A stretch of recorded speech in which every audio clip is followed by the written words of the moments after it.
All right, good early morning, everybody. I'm meteorologist Tim Pandajis. We're closing in on quarter past the hour here at 1 a.m. on your Wednesday morning. And we've got showers and storms out there, a squall line developing off to our west that has ignited several severe thunderstorm warnings. Still, our main concern is going to be for some gusty winds. So let's first get out of the way what the warnings that are currently in effect are across our area. And that's going to be encompassing all the areas out towards Brenham. So those actual warnings right now, let's put them up here and they'll pop up across our area. So we've got them up until 1:30. So for about another 15 minutes or so, this could be for Brazos, Grimes, Waller, and Washington, affecting over 200,000 people. Gusty winds. Notice how elongated this warning polygon is. Another one off towards the west there, affecting not as many people at all. So let's talk a little bit more about what's going on radar now, because there is a lot happening all across our area right now. Lots of lightning and thunder, very, very heavy rain too. And what's interesting with this is if we put it in motion, say the last 2 hours, it's been really moving a lot quicker over the last couple of hours, picking up that forward momentum. We've also been tracking the amount of lightning within these cells. It's been rather constant, so it's not been in a strengthening stage of its overall life cycle, which is the good news. They're kind of plateauing, but they do have gusty winds, and I want to show you that feature right here because we use our velocity feature. That is a radar product that we typically use to kind of diagnose where there are couplets or spins in the atmosphere. That's why we call it a rotation detector. So if we get a little close-up look of what's going on in some of these areas, you can see some couplets for sure, especially as we get out, let's go out towards the Brenham area. You can see there are a few couplets there. I zoomed in a little bit too far, but if we go a little bit farther out here, you can see that there definitely are some signatures. There we go, especially off towards the west of Brenham right now. And if we put a couple of those areas on the map and kind of see what the speeds would be of some of these winds, they're rather impressive, especially out here well west of Brenham, 55 miles an hour. So we're getting that from the radar site here, the KHOU radar site. We're probably like 30 miles from the radar site there, so the radar goes out at an angle. And it's sampling the atmosphere at a height. So this is not at the surface. This is a loft, 55. But what's going on is that the very heavy rain is suppressing those strong winds to the surface. So it could be that resonating there, which is why these areas here are under a severe thunderstorm warning for the main threat of gusty winds in excess of 70 miles an hour. So this is the setup here for the Brenham area. Notice the elongation of the warning polygon. That's for the strong straight line winds that we're seeing here on radar, indicated just with the bowing echo that's setting on up out towards Bryan and Brenham. Washington seeing the kind of brunt of it right now. In fact, if we go over there on our camera angle and zoom in on Brenham again, we can really see that this area is not only seeing heavy rain, but also lots of lightning and thunder. And if we switch things back over to the velocity, you see the strongest of the winds still just off to the west towards Burton. So they're traveling along 290 near Zionville, Gay Hill, and then eventually towards Brenham on 36J there, the junction.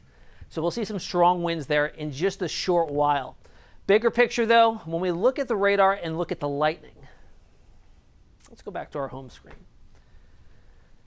We're not overwhelmed with the amount of lightning like we've seen in past instances. There's a lot of reasons for this. Usually you get highly electrified storms when there's a lot of moisture content in the air. If you're outside today, we only topped out at 80 degrees officially at Bush. So, and we weren't very humid either. So we don't have the heat, we don't have the high humidity either, so these storms are not able to take advantage of that and build up vertically. A lot of these on a vertical section are going up about 30,000 feet. Still high. It's where airlines, travel. But usually you get 35, 40, 45, 50,000 feet, get that vertical depth. Those updrafts can really develop a lot of friction within the clouds and electrify themselves. So we are seeing lightning strikes out there that, around 300 to 400 or so, but nothing terribly impressive. Really looking at this line here out towards Bryan. Look at this Boeing signature here, Navasota, Keith. Heavy, heavy rain there. In fact, let's look at some of the rainfall data. Actually, let's go back here first and just look at some wind reports possibly. And I don't see any here in our area, which I'm not really surprised because we haven't seen the system over our area for quite some time yet. But off to the west, when it moved through the Austin area earlier, we did have some reports. Like here's one just south of Austin. Thunderstorm wind gust, Bergstrom International Airport there. 50, 55, 60 mile an hour winds certainly weren't out of the question. Now on radar, we've been talking about lightning, heavy rain, and wind, but what's been noticeably absent is the presence of any hail. And as I take this off here, the legend, you're not seeing any indications anywhere of there being any hail present. Good news, this is not a hail event for us. We're looking at the gusty winds, very heavy rain, and the good news with the rain, we'll go back to the radar here to show, kind of amplify what we mean by this. So we've got radar, current image, and if we go out in time, or go back in time, I should say, the last 2 hours, it's moving very progressively, quickly through our area. It was in Austin just an hour and a half ago. Now it's already in the Brenham area, Washington County, and it's picking up that forward momentum. Will be in downtown, likely within the next 90 minutes to 2 hours. In fact, we can put we'll put it stopped here, and then we will put a track on it for you. So here's what it looks like now. And we'll put a storm track on it and put it out. It's moving at around 60 miles an hour. So it has picked up speed on this bow here, and we'll move it off into the area here. So we're getting some of these spots that are going to be moving in Belleville. Got about 5 minutes until it heads towards you. 129 for Hempstead. Eagle Lake just after half past the hour. 149 East Bernard, Spring around 156. So all within the next hour, these areas will be encountering some of the rough weather. Gusty winds, possibility of some small hail. We're talking pea-sized if any at all. And really the gusty winds and a lot of heavy rain too. Some of the other features we've got going on here is there's one particular cell. Let's put a scope on that. And we can kind of see what's going on inside the storm. So check this out. We can move it along the storm path, and we're looking at the velocities here within the storm. You can see where there's greens and reds. Greens is going to be moving towards the radar site, reds away. It's the direction in which the winds are moving relative to the radar site. When we get those little couplets, we'll get the reds and greens close to one another, and we're not seeing any instances of that, which is good news. This is not a tornadic event. It's a straight line wind event, and the difference is that when there's damage, it's all blowing in the same direction. With tornado damage, it's really kind of chaotic, and trees and debris is strewn all over the place. But we're not seeing that in this particular situation. And if you are getting wind gusts, in fact, let's look at some of the velocity signatures once again. And they're not all that impressive just yet. Some of them may be verifying down to the ground that are a little bit more impressive. Like, let's see here. Zoom in on some of the brighter spots as we go out towards the Bryan area again. We'll switch up radar sites, and we'll put on here some of these areas, 43 miles per hour, 50 miles per hour, and notice out down towards Giddings, what that's looking like, still 50 miles an hour. So again, as I mentioned earlier, some of this is mixed up a little bit in mid-levels, and it's getting mixed down to the surface. So some of this is translating through some of these severe thunderstorm cells, others not so much. So we'll go back to home here and see what it looks like on the bigger picture. Let's see. And we've got that line of storms in our western zones.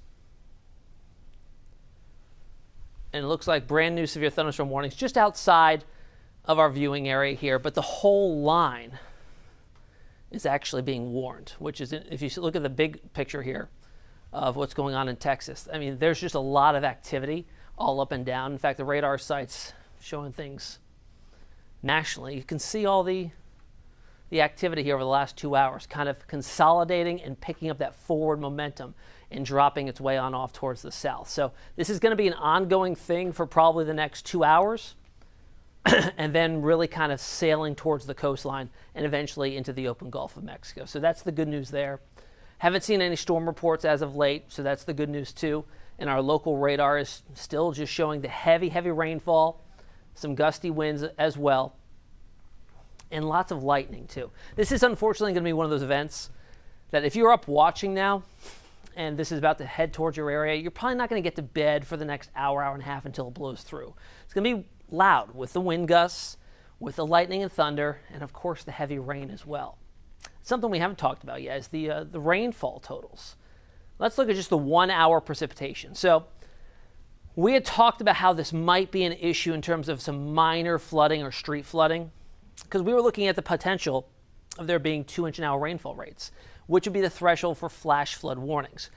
We haven't been seeing that, and here's radar indication over the last hour of rainfall total. So if you look at the legend up here, 2-3 inches, maybe if you're lucky, as radar indicates, out to the the west of Bryan, Burton area down to Gonzales along 290. So not terribly impressive rainfall totals as of yet. Go back to radar. You can see that the rain, when it is coming down, indicated by the reds and oranges and maroon colors, is very, very heavy. And you can see it a little bit better when we take the lightning off of this. Lots of heavy rain here out towards the Burton area, and there's the severe thunderstorm warnings that we're still up for another 6 minutes for Grimes, Waller, and Washington. That's affecting over 200,000 people. So keep that in mind there. And you can see this as we look at those velocity winds once again. So this is kind of a little bit mixed bag. It's a little confusing. We're pulling the Houston radar here. That's overlapping with the radar off towards the Austin area. So if we move it a little bit closer, you can see it switches radar sites. We're a little bit closer to this radar site here, so the Brenham area is getting a better sampling of the wind speeds out in this general area. So if we zoom in over there, look at some of these wind gusts are a little bit more impressive here. We'll go back over to velocities and check out some of these brighter pinks and purples and yellows. 56 miles per hour. So all of these, at least on the radar, are coming in below severe criteria. Still gusty, still can do damage, still can cause power outages, but right now they are below severe criteria, so that is the good news here. And as I mentioned when we first started this broadcast, the overall line, we're not seeing strengthening, which is the good news. It's kind of plateauing. And we kind of get a signature of that by this. This is kind of an interesting way to do things. So we can sample the lightning in some of these cells. So that cell right there that has the warning on it, 130 strikes, and this is just in the last 10 minutes or so. And it hasn't been increasing. If we were seeing this storm strengthening, we'd see this number going up at a pretty steady pace. Not seeing that. What's really driving the severe weather with this is the gusty winds. And putting this in motion, it is traveling at a pretty decent speed. A 2-hour loop here shows it covering a lot of real estate in that 2-hour window. I believe this cell, when it was warned, was moving at 50 to 60 miles per hour. So the cells themselves are cruising. And if you look at it here, in terms of how fast it's moving in the area that it's going to cover in just a short amount of time. So it's, where is it? Right there, and there it is to Houston. About 63 miles from Houston. Say it's moving at 50 to 60 miles an hour. Within an hour, hour 15 or so, it may be in the downtown area. And it is starting to fill on in as well, because you can see some more showers and storms developing here out into the spring area, out ahead of it. And what's interesting, what's probably driving these near Magnolia, Tomball, and Cypress, is that earlier that line, as it matures and then collapses, it sends out something called an outflow boundary. And what that is almost like a micro scale cold front. It digs under the warm, moist air, forces it to rise, and can sometimes lead to development out ahead of the main line. And that's likely what we're seeing here, some of these flaring on up with some lightning too, so they're building quite quickly. So that's an area to watch as we go through the next half an hour or so. Bigger picture again as we wrap things up, still ongoing severe thunderstorm warnings. I don't see any reason why these would not be extended farther to the east-southeast and eventually encompassing portions of Harris County over into Montgomery. Right now it's just bordering it out into Grimes and down south into Katy, eventually into Fort Bend. So this is going to be impacting the entire area. Also, I should mention that watches are up, severe thunderstorm watch for our entire area until 5 a.m. So this is expected to hold together as it hits the coastline within that time. Let's look at the modeling here because we're getting hourly updates on these models. Here's the line, initializing recently. So it's getting a good handle on what's going on at present time. And as we go out in time, the next 2 hours, hour actually, pushes on into our western zones. This is actually a little bit behind schedule from what we just saw on radar. Going out to 3:30, it is right down the center of the I-45 corridor through downtown Houston. Gusty winds likely still a factor here. Fast forward another hour and a half, it's moving towards the coast and eventually offshore into the Gulf of Mexico, and then gone by 7 or 8 a.m. So once it moves into our area, it's not going to be hanging around for long. That's another reason why we're not going to be seeing massive rainfall totals. Our main priority, our main threat, is going to be for damaging wind gusts. Still, right now, we're not seeing anything verify above severe criteria, which would be over 55 to 60 miles per hour. Well under that so far. So still can cause some damage. Large hail, as you saw, is not a factor. Tornado threat is minimal. And the street flooding risk is probably could be lowered even more so, because we're only expecting ½ inch, maybe an inch, locally higher in some areas, not enough to cause any major issues. So that's the latest. We'll have another update. Kim Castro and Pat Kavlin will be in a little while. If anything changes, we will join you on the digital side, or if need be, cut in on the TV side as well. Till then, stay safe and stay updated.